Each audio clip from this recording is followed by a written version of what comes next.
Fala galera, tudo de prótons para vocês? Vamos resolver agora algumas questões envolvendo a parte de massa atômica, massa molecular, massa do elemento químico.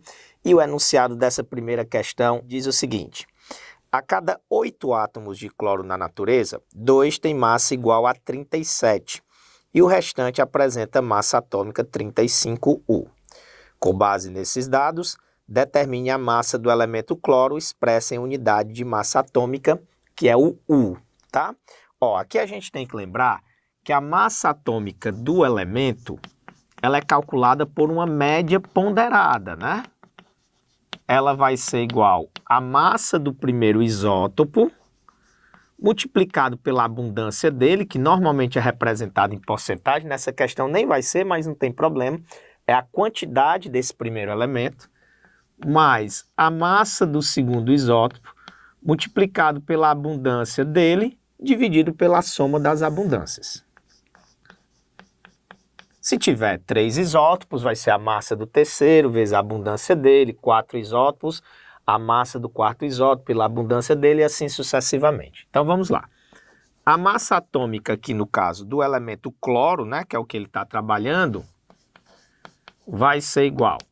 Vamos lá, quanto é que ele disse que é a massa do primeiro isótopo, né? Ele disse que a massa do primeiro isótopo ele disse que cada 8 átomos de cloro, 2 tem massa 37. Então vai ficar 37 vezes 2.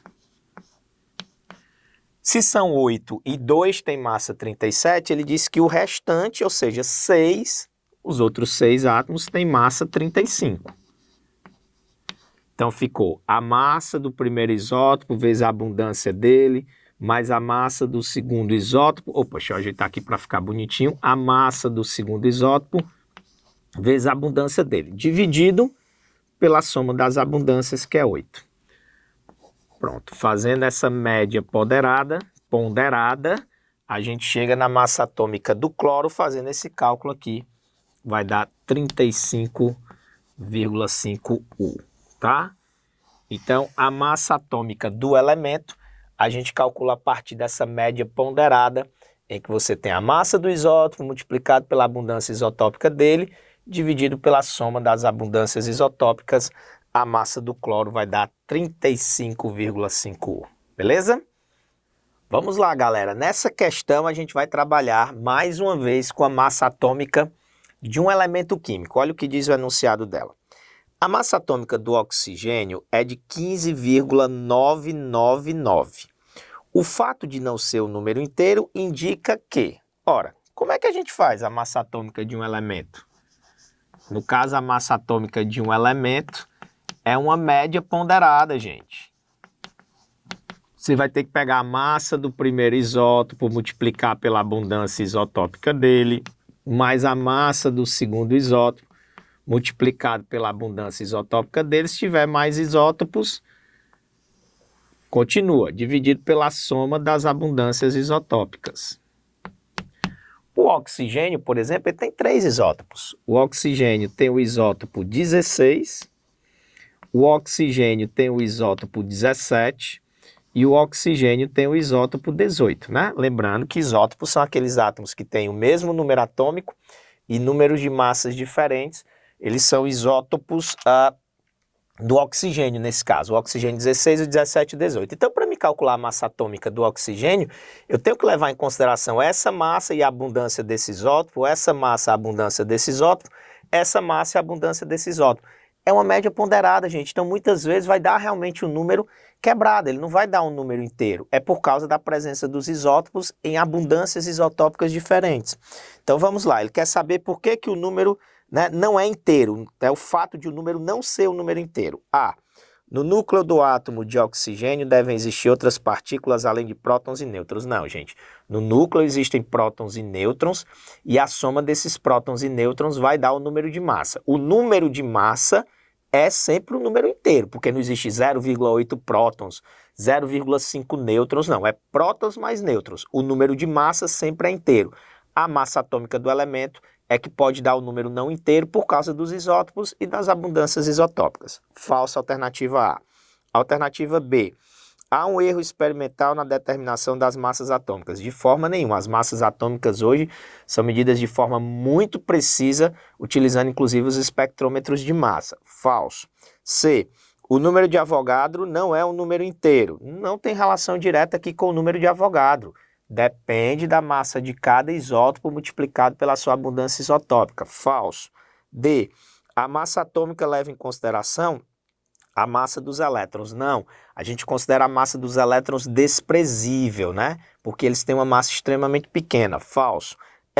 O oxigênio se apresenta na natureza como uma mistura de isótopos. Perfeito, ó. Tem o isótopo 16, tem o isótopo 17, tem o isótopo 18. Os três têm que ser levados em consideração no cálculo da massa do elemento químico oxigênio. Portanto, a alternativa correta fica sendo a alternativa E. Vamos lá, nessa questão a gente vai trabalhar massa molecular e também vai calcular o número de mols, que é o que ele pede aqui no enunciado da questão. Olha só o que diz esse enunciado. Suponha que um botijão de gás de cozinha possua 13 kg de gás butano, a fórmula do gás butano C4H10. A massa molecular do butano e o número de mols do butano no botijão são, respectivamente. Está aqui a fórmula do butano. Ele traz aí nos dados da questão as massas atômicas do carbono, que é 12U, e do hidrogênio, que é 1U. Então, a massa molecular é a soma das massas atômicas. Então, vai ser igual a 4, que multiplica a massa do carbono, que é 12, já que são 4 carbonos, mais 10, que multiplica a massa do hidrogênio, que é igual a 1. Então, eu posso dizer que a massa molecular do butano vai ser igual a 48 mais 10, 58U. Essa fica sendo a massa molecular do butano. Na questão, além da massa molecular, ele pede o número de mols. Então, a gente vai dizer que em 1 mol de butano, em 1 mol eu tenho aproximadamente 6 vezes 10 elevado a 23 moléculas de butano. É um imenso número de moléculas. Então, somando todas essas moléculas, a gente consegue expressar a massa do butano em gramas. 1 mol vai ter 58 gramas. Como ele está dizendo que ele tem 13 quilogramas de butano, ele tem 13.000 gramas de butano. E aí a gente vai ter X mols. X vai ser igual a 1 mol, que multiplica 13.000 gramas, dividido por 58 gramas. A gente vai cancelar aqui grama com grama, né? O resultado vai dar em mols, que é exatamente o que a gente quer. Fazendo esses cálculos aqui, dá aproximadamente 224,13 mols de butano. Então, a alternativa que tem a massa molecular de 58U e o número de mols de 224,3 gramas é a alternativa B. Fica sendo a alternativa correta dessa questão, ok? Um grande abraço, gente, e até a próxima.